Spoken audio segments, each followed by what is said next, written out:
Sanibonani guys, igama uNqabile Nibethela Mazwibela eNimba ngomhla ka-26 Agasti. Ibhabhalazi-ke bekade limphethe uZoleka emva kokuthi phela ahambe ayoyixinxa utshwala benoLazarus. Uvuke ekuseni ephethwe yikhanda uNtombo. uLazarus wamsendela imesiji embuza ukuthi ngabe ibhabhalazi limphethe kanjani, wamoyizela. Kuthe kusanjalo kwabe kungena uQhawe ezombuza phela ukuthi u-right yini njengoba phela izolo engalalanga ekhaya. Wamane wavula nje ingubo embhedeni wathi uQhawe akezohlala phansi. Emva kwalapho-ke uNtombo umane wakhihla isililo wakhala wathi mi. Etshela phela uQhawe ukuthi uzamile ukuthi awulwele umshado wakhe kodwa-ke uhlulekile.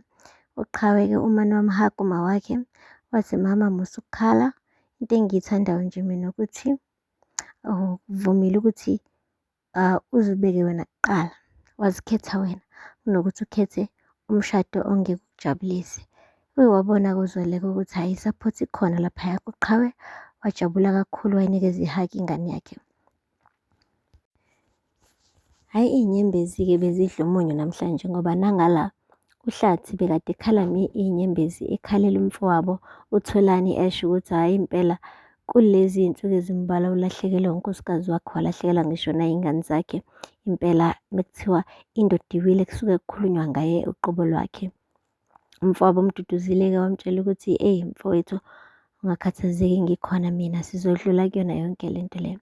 Washo-ke uHlathi ukuthi mina ngifuna uZoleka, ngiyazi ukuthi uyintombazane yesimanje nje manje ngizozama nami ukushintsha ngimamukele ngendlela yona, kodwa ukulahlekana naye, ukulahlekelwa uyena angivumi bafo, angivumi.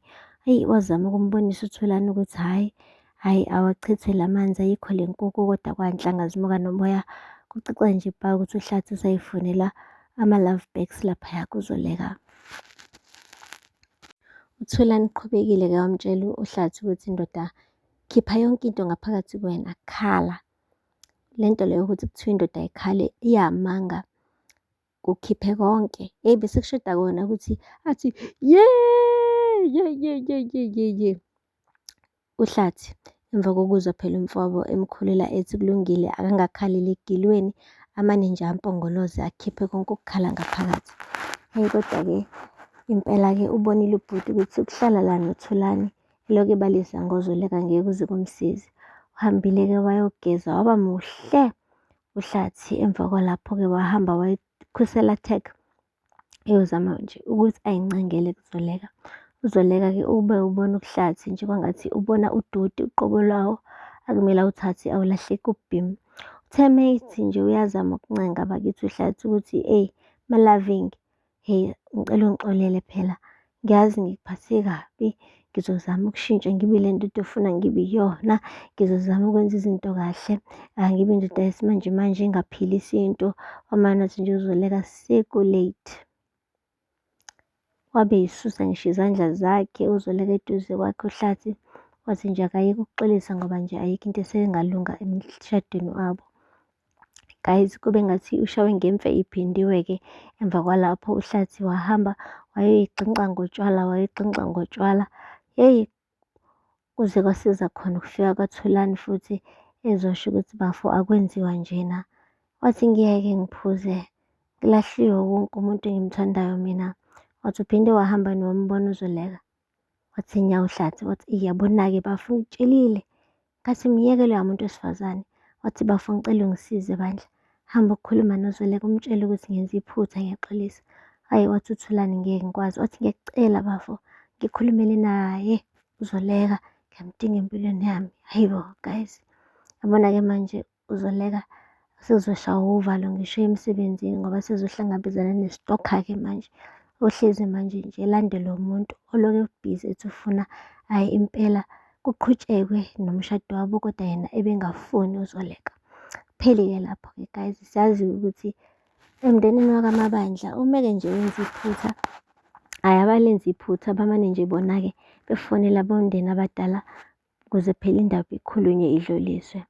Babewukusho nje oMagaba benomfowabo wakhe uZoleka ukuthi ayisizile la ekhaya ngoba sithunyiwe abantu bakaMabandla bathi kunento abafuna ukuthi siyikhulume. Wamane wathi uZoleka batshele beze namhlanje la emzini wami, ngibalindele. Hhayi-ke guys, bafikile ngampela-ke bethukuthele besho ukuthi wena Zoleka ungalinge usidonse ngekhala besithe i-meeting kusasa.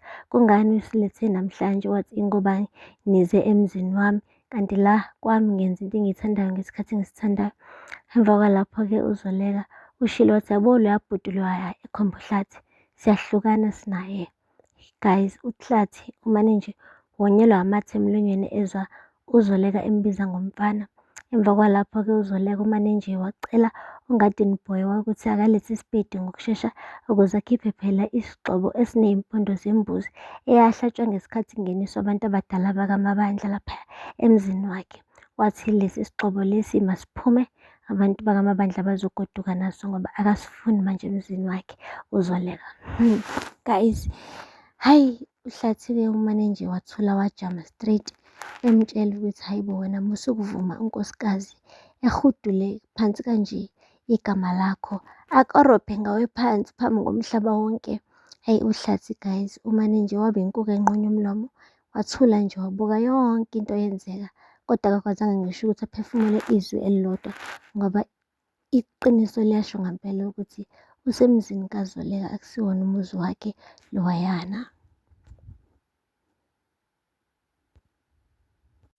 Uphinde futhi wahamba-ke waphuza amadrinki uZoleka abe noHlathi ngoba phela yinto nje uZoleka ayenzayo njengoba nje ehlukene noHlathi.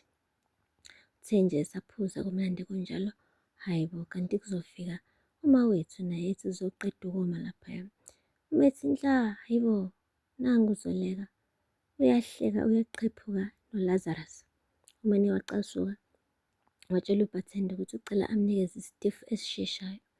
Hhayi uBhathenda umane nje wambuka wadangala uHlathi umawethu eyibuza eyiphendula ukuthi kungani edinwa kangaka mekuthi uZoleka usenendoda phela entsha ngoba phela vele yena uthandana noqhawe.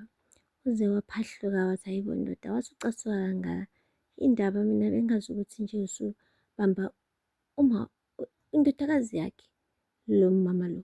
Wathi vele kunjalo. Wathi hawu manje pho wayebe nesikhwele. Wathi anginaso isikhwele, anginaso isikhwele. Kubonakala nje ukuthi ucasukile. Wathi mina ngithanda uqhawe. Hhayi bo, yes uthanda uqhawe usho njalo ngomlomo kodwa hhayi ubuso bakhe bebukade busho okunye guys. Ngathi usayithandela uZoleka umawethu bekubona ukuthi nje manje akasafuni into ezomqhatha nobuqhawe. Guys kwaze kwanzima kuthanda umuntu anakho manje umawethu kade efunga ekugomela ethi hhayi impela usezokwenza isiqiniseko sokuthi yena benobuqhawe baze bayangena ngisho emshadweni. Kodwa-ke inhliziyo isasele emumva and worst part akakamtsheli nokumtshela uqhawe ukuthi lalela mina noma wakho sike saba ndawonye. Guys kusazoshuba aphela lapho-ke amazwi namhlanje ningakhohlwa subscribe and like and comment. Until next time, bye. Sanibonani guys, igama Nqabileni Bethela Mazwibela